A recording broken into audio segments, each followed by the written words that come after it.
Ya, Assalamualaikum warahmatullahi wabarakatuh. Kami dari kelompok 6 akan mempresentasikan materi bab 6 tentang intellectual property. Jadi materi ini tuh diambil dari buku Ethics in Information Technology dari karyanya George Reynolds ya. Nah, intellectual property kalau di dalam bahasa Indonesia itu biasa disebut dengan kekayaan intelektual. Nah, kekayaan intelektual ini merupakan salah satu aspek penting dalam dunia teknologi dan inovasi modern karena ia itu berkaitan dengan pelindungan terhadap ide, penemuan karya kreatif, dan informasi yang bernilai ekonomi yang dihasilkan oleh individu atau organisasi.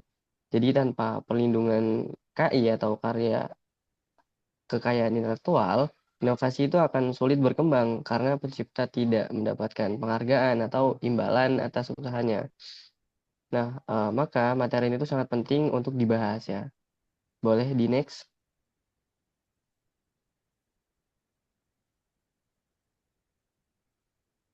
Nah, pada slide berikutnya ini ada kutipan dan kasus pembuka. Yang dimana kita mulai dari kutipan yaitu dari seorang yang bernama Bill Gates. Bill Gates tuh pernah berkata, intellectual property has the shelf life of a banana. Jadi kutipan ini tuh menggambarkan bahwa nilai dari sebuah inovasi atau karya intelektual tuh sangat cepat menurun ketika tidak dilindungi atau dikelola dengan baik. Mengapa? Karena di era teknologi, tepatnya di era sekarang ya, karya itu dapat dengan mudah disalin, ditiru, bahkan dimodifikasi oleh pihak lain karena kemajuan teknologi tadi. Nah, untuk memahami urgensinya, kita lihat contoh nyata pada kasus berikut. Jadi di sini tuh ada kasus Sinovel versus AMSC. AMSC itu singkatan dari American Superconductor. Jadi dalam kasus ini tuh Sinovel, perusahaan turbin asal Cina, perusahaan turbin angin dia itu mencuri rahasia dagang AMSC berupa source code dengan teknologi pengendali turbin. Mereka tuh merekrut mantan engineer dari AMSC dan membayar agar ia tuh menyerahkan kode tersebut. Dengan mencuri teknologi tersebut, Sinovel tuh bisa memproduksi turbin sendiri tanpa membayar lisensinya. Akibatnya, si AMSC ini mengalami kerugian besar seperti kehilangan klien, lalu kerugian finansial puluhan juta dolar, sahamnya jatuh, dan hampir bangkrut. Jadi dampaknya itu sangat besar ya, menyebabkan kerugian berpuluhan juta dolar. Dan kasus ini tuh menunjukkan bahwa pencurian KI itu bukan sekedar pelanggaran kecil, melainkan dapat menghancurkan perusahaan besar sekalipun. Ini menegaskan pentingnya perlindungan KI di samping aspek etika bisnis. Next. Nah, selanjutnya ini ada slide relevansi era digital dan AI. Jadi, di era digital ini sangat mudah bagi siapapun untuk membuat, menyimpan, dan menyebarkan karya. Hal ini menciptakan peluang besar dalam inovasi, tetapi juga menghadirkan tantangan serius. Contohnya nih, tantangannya nih, ya, pembajakan konten. Jadi konten-konten seperti film, lagu, dan yang mempunyai lisensi lah itu dapat dengan mudah dibajak di era sekarang. Kayak lagu dapat diunggah tanpa izin, software sekalipun dapat dibajak di era sekarang ya. Desain digital pun dicuri, data dibocorkan, dan hadirnya AI generatif ini seperti ChatGPT, DALL-E, dan lain-lain, AI ini tuh mampu menghasilkan konten baru berdasarkan data yang dilatih sebelumnya. Jadi kan otomatis banyak nih pertanyaan yang muncul. Kayak jika AI menghasilkan gambar tuh, gambarnya tuh milik siapa? Siapa pemiliknya? Jika dataset AI berisi karya berhak cipta, apakah itu termasuk pelanggaran? Apabila itu mirip karya dari sesuatu atau seseorang, lalu apakah output AI itu termasuk karya original? Karena saat ini tuh hukum tuh belum sepenuhnya mengatur hal tersebut ya. Itu menjadikan urgensi pelindungan KI di masa sekarang. Namun industri AI ini kan berkembang sangat cepat nih. Maka memahami intellectual property menjadi semakin vital dan kita akan mempelajari pada slide-slide berikutnya. Boleh di next. Jadi di sini ada konsep dasar kekayaan intelektual ya. Intellectual property atau kekayaan intelektual itu memiliki definisi adalah segala bentuk ciptaan yang berasal dari proses berpikir manusia dan memiliki nilai ekonomi. Ya intinya hasil pemikiran dari seseorang atau organisasi itu yang punya nilai ekonomi dan dapat eh, diperjualbelikan lah ya. Dapat menghasilkan sesuatu yang memiliki nilai ekonomi. Kayak contohnya tulisan, artikel, buku, musik, film, foto, software, lalu kayak formula kimia, lalu ada desain industri. Dan mengapa harus dilindungi? Itu semua harus dilindungi karena proses penciptaan membutuhkan waktu dan tenaga ya tentunya, dan juga biaya. Jadi jika orang dengan mudah meniru ide atau ciptaannya, maka mencipta tuh tidak memperoleh manfaat ekonomi dan tidak termotivasi mencipta hal baru. Karena ya percuma kalau ujung-ujungnya bakal di copy paste.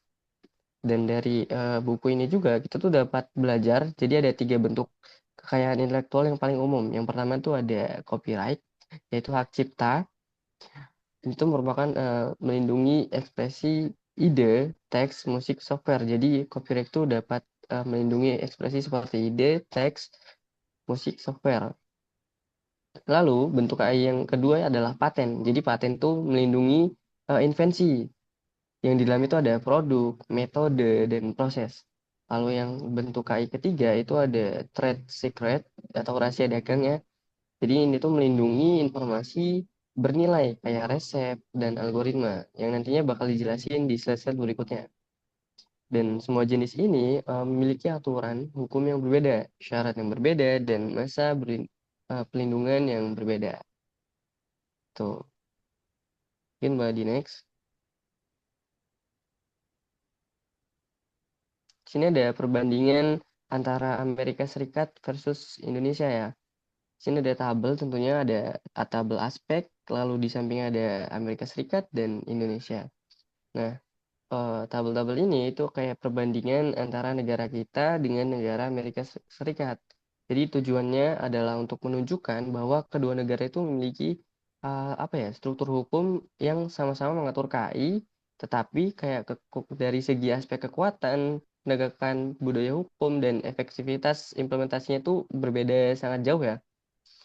Nah, itu akan kita bahas pada tabel berikut. Jadi yang pertama itu ada di otoritas. Aspek otoritas tuh kalau di AS itu ada USPTO, itu United States Patent and Trademark Office. Jadi di Amerika tuh pengelolaan hak paten dan merek dagang itu terpusat di USPTO tadi. Jadi si USPTO tadi itu memiliki sistem yang sangat mapan, proses evaluasi yang ketat dan infrastruktur administrasi yang kuat. Selain itu, masyarakat dan industri di Amerika Serikat itu sangat aktif dalam proses pengajuan maupun penegakan KI.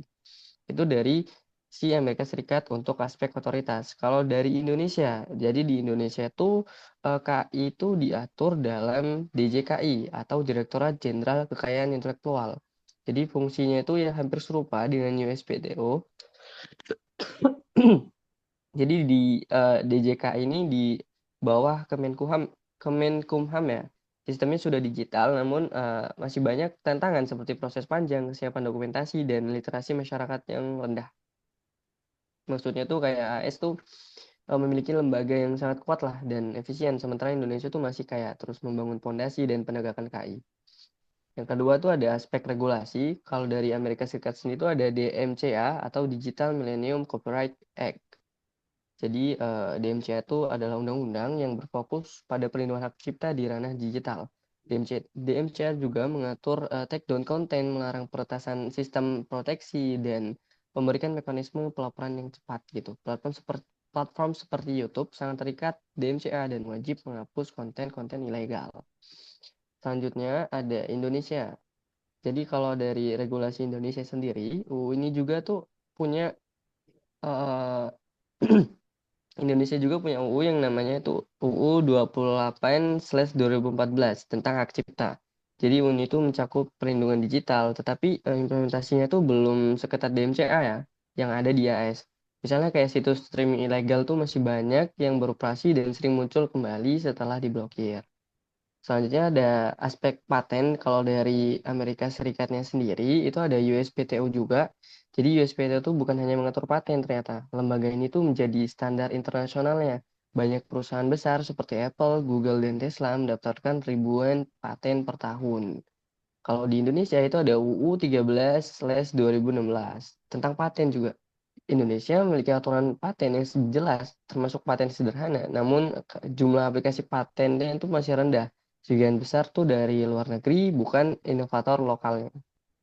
Jadi ide-ide dari inovator lokal ini masih kurang untuk dipatenkan.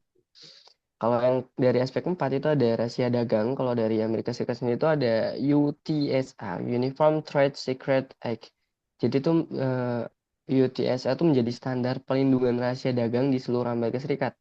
Selain itu ada Economic Espionage Act itu untuk kasus spionase industri. Jadi hukuman berat bagi pencurian rahasia dagang. Kalau di Indonesia sendiri itu ada UU 30/2000 tentang rahasia dagang. Jadi UU itu melindungi resep, formula, teknik, dan informasi bisnis lain selama dijaga kerahasiaannya. Tapi banyak pelaku usaha yang belum menyadari pentingnya NDA atau Non-Disclosure Agreement sehingga perlindungan praktis kurang. Yang aspek terakhir itu ada penegakan. Jadi di Amerika Serikat tuh ya penegakannya tuh kuat karena mereka sendiri tuh memiliki sistem pelaporan yang baik, sidangnya cepat, hukumannya berat, dan menghargai budaya kekayaan intelektual ini. Sedangkan kalau di sisi Indonesia itu ada penegakannya tuh masih lemah ya menurut saya, karena kedua sisi itu masalah tuh masih banyak yang terjadi, kayak masyarakatnya belum sadar hak cipta, proses hukumnya lambat, hukuman tidak menimbulkan efek jera, dan pembajakan produk dan software sudah menjadi budaya sehari-hari kita. Kayak kita pakai software bajakan atau aplikasi ya Microsoft bajakan lah, nggak usah jauh-jauh. Seperti itu. Jadi PR-nya tuh ya PR terbesar Indonesia itu bukan kurangnya undang-undang, tapi lemahnya kesadaran dan penegakan hukum di sisi yang menjalankan. Mungkin slide berikutnya bisa dilanjutkan oleh kawan saya. Oke, baik. Di sini saya akan lanjutkan yaitu bagian hak cipta ya atau copyright. Nah, hak cipta itu perlindungan untuk karya yang lahir dari kreativitas seseorang. Nah, karya ini tuh harus sudah diwujudkan. Contohnya tuh seperti buku yang sudah ditulis, terus musik yang sudah direkam, sama satu lagi yaitu film yang sudah diproduksi. Nah, hak cipta ini tuh memberi pencipta tuh hak eksklusif untuk mengontrol bagaimana karyanya digunakan. Nah, misalnya tuh siapa saja yang boleh memakai, siapa saja yang boleh mendistribusikan, dan siapa saja yang boleh memodifikasi. Nah, hak cipta ini tuh tidak dilindungi di apa? Melindungi di kepala, tapi melindungi bentuk karya nyata dan dari karya tersebut. Jadi bentuknya udah fisik, belum bukan bentuk ide ya. Nah, terus untuk masa perlindungan di sini masa berlaku hidup ditambah 70 tahun. Jadi masa perlindungan hak cipta itu cukup panjang ya. Aturannya itu berlaku selama pencipta hidup, lalu ditambah 70 tahun lagi setelah meninggal. Nah, contohnya tuh jika seseorang musisi itu meninggal di usia 60 tahun, maka karya musiknya tetap dilindungi selama 60 tahun masa hidupnya dan ditambah 70 tahun setelah dia meninggal. Nah, jadi total perlindungannya menjadi 130 tahun.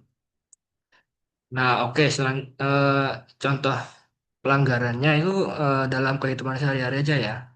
Sini di contoh ada salin atau bagikan tanpa izin. Nah, dalam kehidupan sehari-hari itu kita sering ketemu contoh yang berhubungan dengan hak cipta.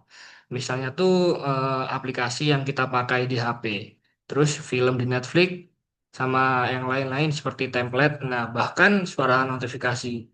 Semua itu dilindungi ya dari hak cipta. Artinya pemilik karya itu punya hak untuk menentukan apakah orang lain itu boleh memakai atau mengubah karya itu. Jadi intinya hak cipta itu melindungi karya orang ya. Tidak boleh disalahgunakan. Kalau disalahgunakan akan mendapatkan hukuman ya. Sudah. Ya. Oke, next. Selanjutnya yaitu Indonesia versus Amerika Serikat.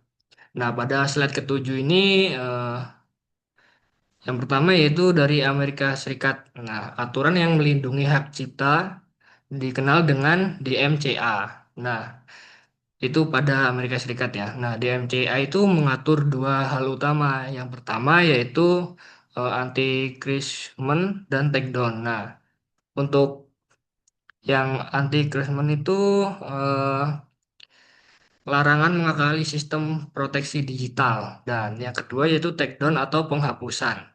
Nah, jadi eh, di anti-encroachment itu misalnya tuh memukul film atau game. Nah, yang kedua takedown. Nah, takedown itu tuh pada untuk menghapus suatu konten jika konten itu melanggar hak cipta.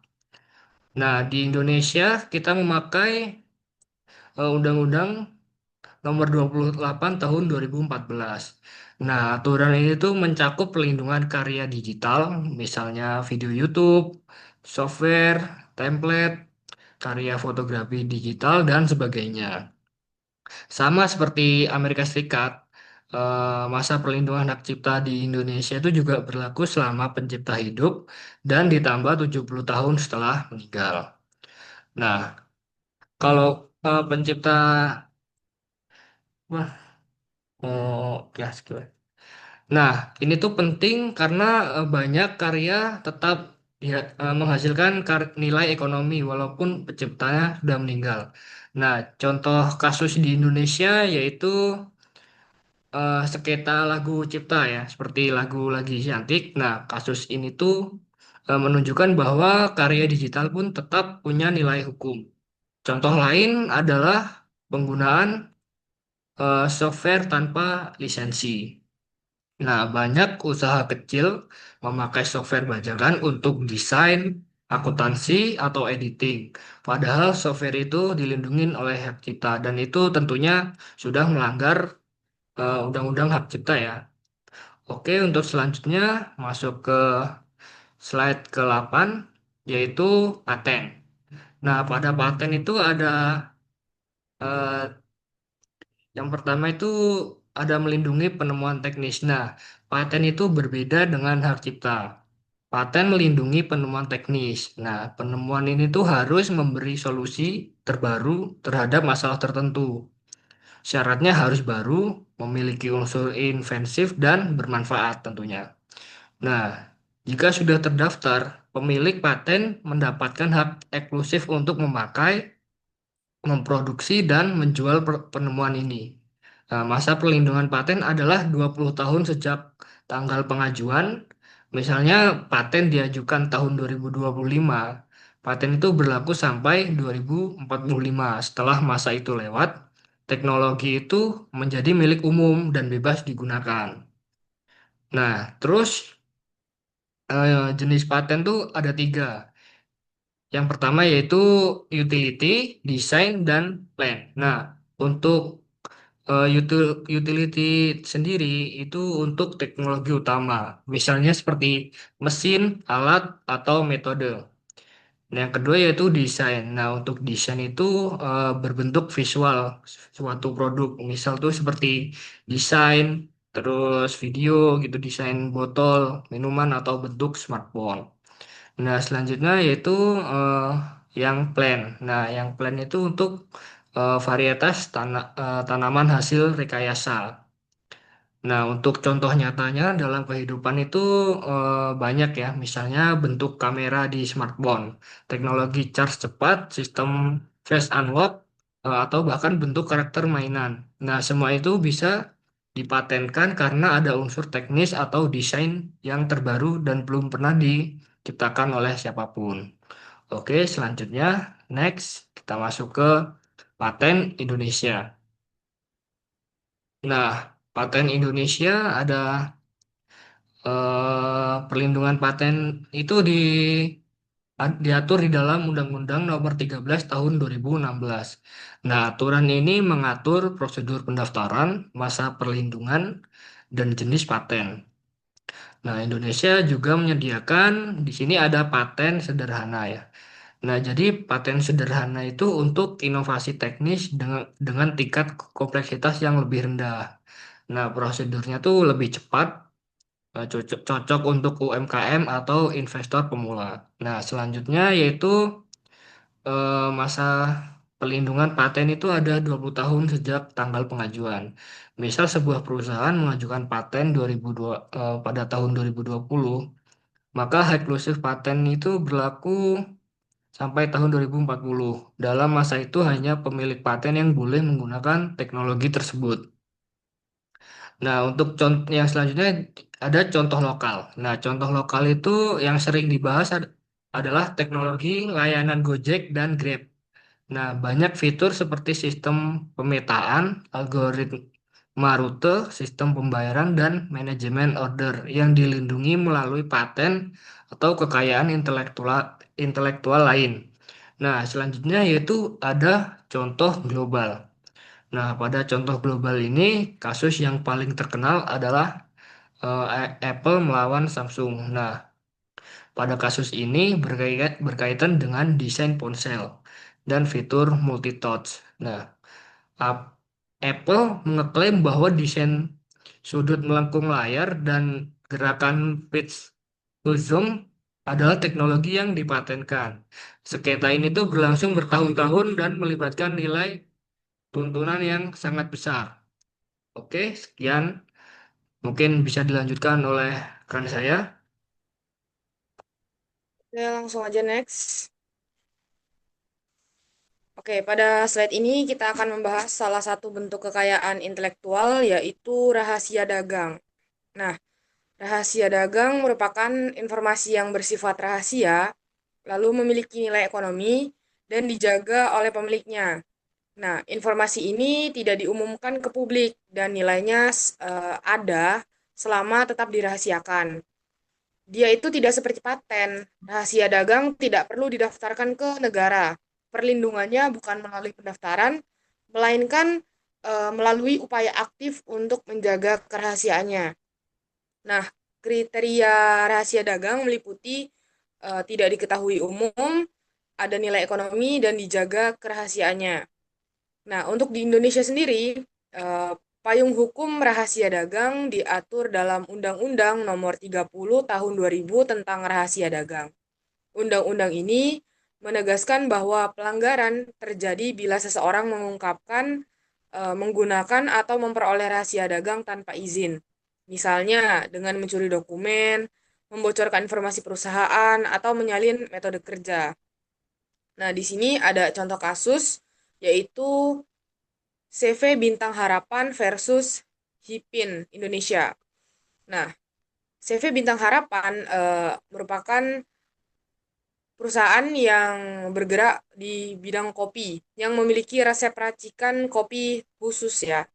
Nah, seorang karyawan yang sudah keluar dari CV Bintang Harapan membocorkan resep kopi tersebut kepada pesaing, yaitu Hipin, sehingga pesaing bisa menjual produk dengan rasa yang sangat mirip, dan ini membuat penjualan Bintang Harapan menurun. Lalu perusahaan menggugat berdasarkan Undang-Undang Nomor 30 Tahun 2000 dan hasilnya pengadilan menyatakan resep tersebut adalah rahasia dagang. Lalu pihak Hipin dinyatakan melanggar dan harus menghentikan penggunaan resep serta membayar ganti rugi. Nah, dalam kasus ini kita bisa mengambil beberapa pelajaran, yaitu rahasia dagang adalah aset ekonomi yang jika bocor, perusahaan akan rugi besar. Karena itu, perusahaan wajib menjaga rahasia, pembatasan akses, dan manajemen keamanan internal. Next. Selanjutnya ada isu etika kekayaan intelektual. Nah, berbicara tentang kekayaan intelektual, tidak hanya soal hukum, tetapi juga tentang etika. Dalam industri dan dunia akademik ada dilema nih terkait penggunaan dan penyebaran informasi. Nah, di antaranya yang pertama ada plagiarisme. Plagiarisme ini terjadi ketika seseorang menyalin karya orang lain tanpa izin, tanpa mencantumkan sumber. Nah, pelanggaran ini banyak terjadi karena informasi digital mudah diunduh dan disalin. Secara etika, ini bertentangan dengan prinsip kejujuran akademik dan profesional.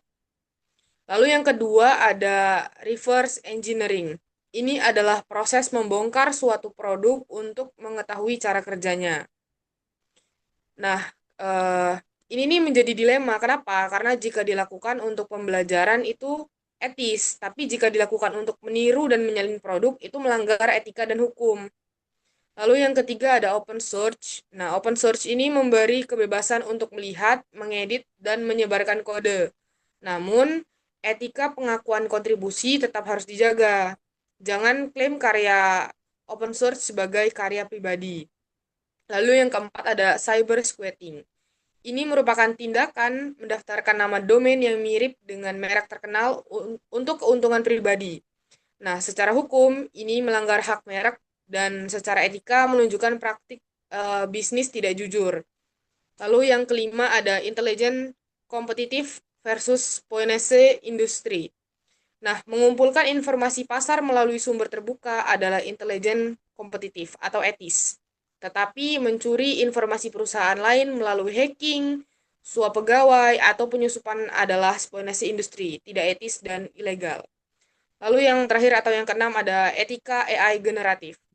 AI generatif seperti ChatGPT, Gemini, Midjourney, dan lain sebagainya dapat membuat teks atau gambar berdasarkan dataset. Masalahnya, dataset sering berisi karya yang berhak cipta, yang tidak selalu mendapat izin dari pemiliknya. Nah, ini menimbulkan pertanyaan-pertanyaan etis. Apakah AI itu menciptakan karya baru atau hanya meniru? Bagaimana hak pencipta asli dihargai? Nah, di sini kita lihat bahwa teknologi berkembang lebih cepat daripada etika dan hukum, sehingga diskusi akademik sangat dibutuhkan. Next.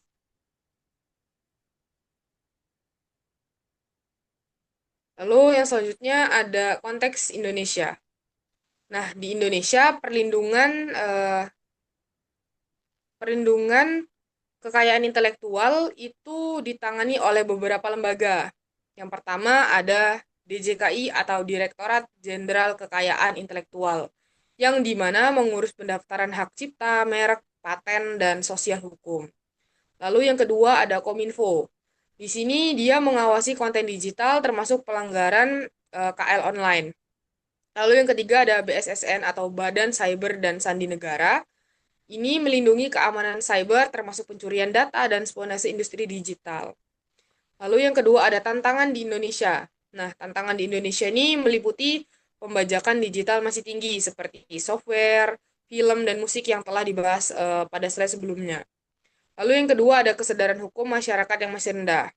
Banyak yang menganggap asal bisa di-download berarti itu gratis. Tidak seperti itu ya teman-teman. Lalu yang ketiga ada tantangan AI. Nah, AI ini memperumit penegakan hukum karena karya yang dihasilkan otomatis dan sulit menentukan pemiliknya. Di sini yang ketiga ada upaya pemerintah. Upaya pemerintah itu bisa meliputi kampanye edukasi KL, lalu ada penguatan regulasi digital, lalu kerjasama internasional untuk penegakan hukum lintas negara. Next.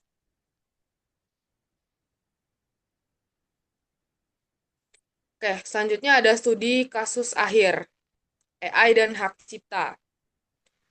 Kasus yang sedang eh, sering dibahas kali ini adalah siapa pemilik karya yang dibuat AI. Nah, di banyak negara, AI tidak diakui sebagai pencipta. Namun pemiliknya bisa orang yang memberi instruksi atau prompt atau perusahaan pembuat AI. Tetapi di Indonesia, aturan ini belum jelas sehingga muncul masalah. AI dilatih menggunakan dataset internet. Banyak dari dataset tersebut berisi karya memiliki hak cipta. Pemilik karya tidak tahu dan tidak mendapat royalti. Contoh konflik nyatanya itu ilustrator Jepang dan Eropa menggugat perusahaan AI gambar yang waktu itu sedang hangat dibicarakan. Lalu ada penulis buku menemukan karya mereka dipakai melatih metode AI. Jadi masalahnya bukan sekedar AI pintar, tetapi siapa yang berhak atas nilai ekonomisnya. Oke, selanjutnya, next. Oke, slide selanjutnya yaitu ringkasan.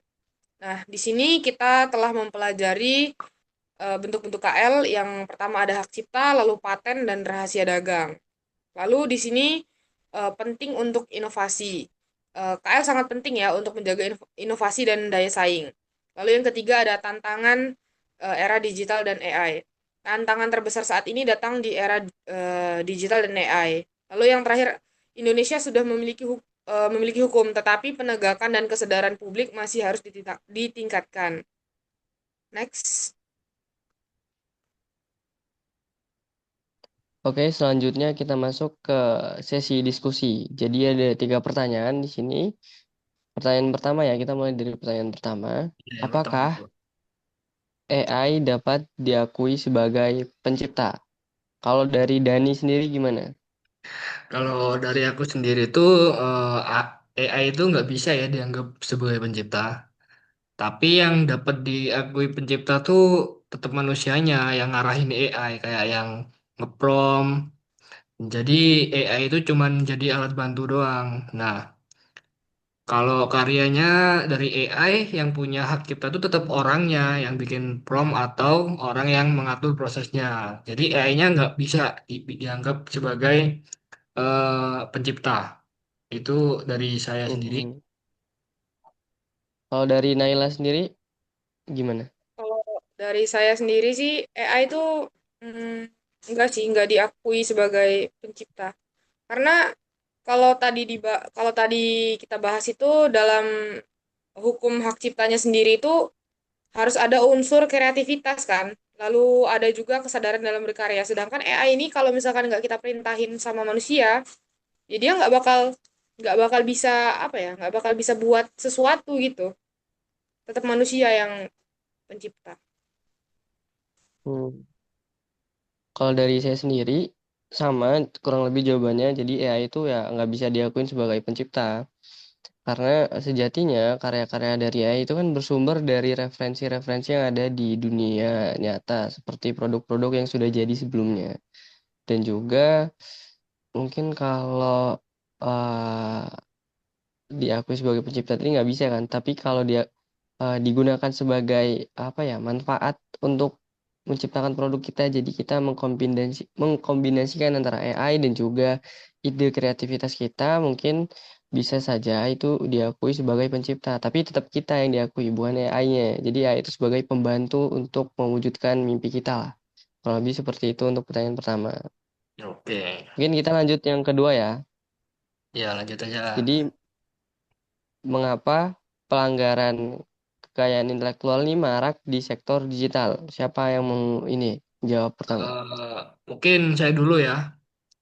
Ya, Nah, karena tuh pelanggaran tuh di internet tuh semuanya tuh gampang ya, gampang diambil kayak orang itu tinggal ngeklik, unduh, terus nge-share ke orang banyak.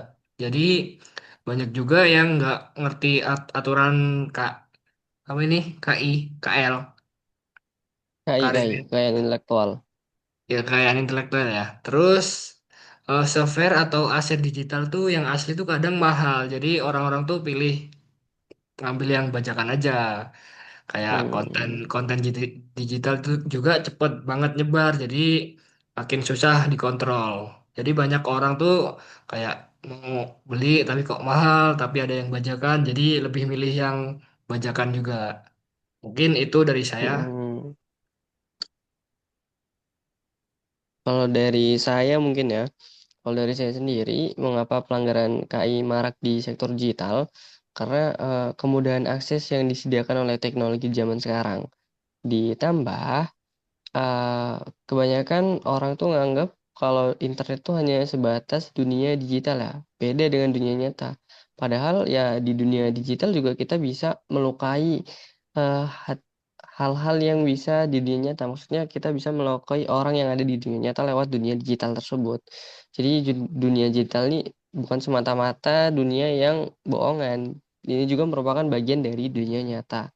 Terlebih lagi, tidak ada tidak ada penerapan etika dalam hal tersebut. Jadi kan etika yang harusnya mengatur kita tentang segala sesuatu tentang kekayaan intelektual yang nggak boleh di copy, nggak boleh dibajak dan segala macamnya, itu harusnya kita terapkan, bukan malah di apa ya namanya, dilanggar. Jadi karena itulah maraknya pelanggaran KI di sektor digital. Kalau dari Naila gimana? Kalau dari saya mungkin menambahkan sedikit aja ya, kenapa pelanggaran KL itu marak di sektor digital. Mungkin zaman sekarang itu banyak sekali contohnya akun-akun fake ya. Nah, di situ pelanggaran tuh dapat mudah dilakukan tanpa adanya identitas yang jelas sebagai warga negara, sehingga eh, si orang yang melakukan tadi itu merasa dirinya tuh aman. Jadi mungkin itu sih. Lalu ada juga penegakan hukumnya itu masih lemah di Indonesia tuh. Hukumnya itu sebenarnya udah ada, cuma apa ya, penindakan ya terhadap pelanggaran digitalnya ini masih masih belum terlaksana seperti itu. Mungkin itu aja sih. Hmm, Ya, ya, ya. Masih ada yang mau menambahkan apa kita lanjut nih? Lanjut, udah lanjut. cukup, cukup. Lanjut ya. Jadi di pertanyaan terakhir nomor 3, ini ada pertanyaan, apa peran kampus dalam menumbuhkan etika kekayaan intelektual atau KI? Gimana, ada yang mau jawab? Iya, siapa dulu? Udah saya ya. Ya, Boleh. Kalau menurut saya sih apa ya? Apa peran kampus dalam menumbuhkan etika KL? Peran kampus itu eh, menurut saya perannya sangat penting karena di situ tempat pembentukan karakter intelektual dari si mahasiswanya. Udah situ aja. Hmm, oke. kalau dari saya nih ya, Ya, ya kalau dari saya mungkin peran kampus dalam menumbuhkan etika KI itu berperan di eh, apa ya, penerapan, ya nggak hanya penerapan sih, maksudnya pemberian teori dan juga penerapannya.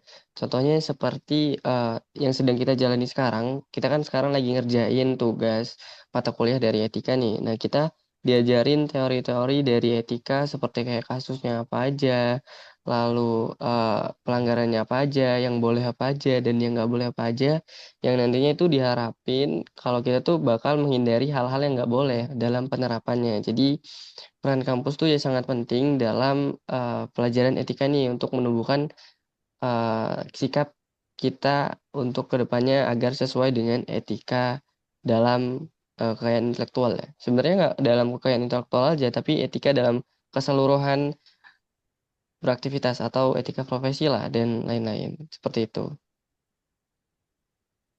oke, dari saya coba ngambil dari sudut pandang penggunaan AI ya.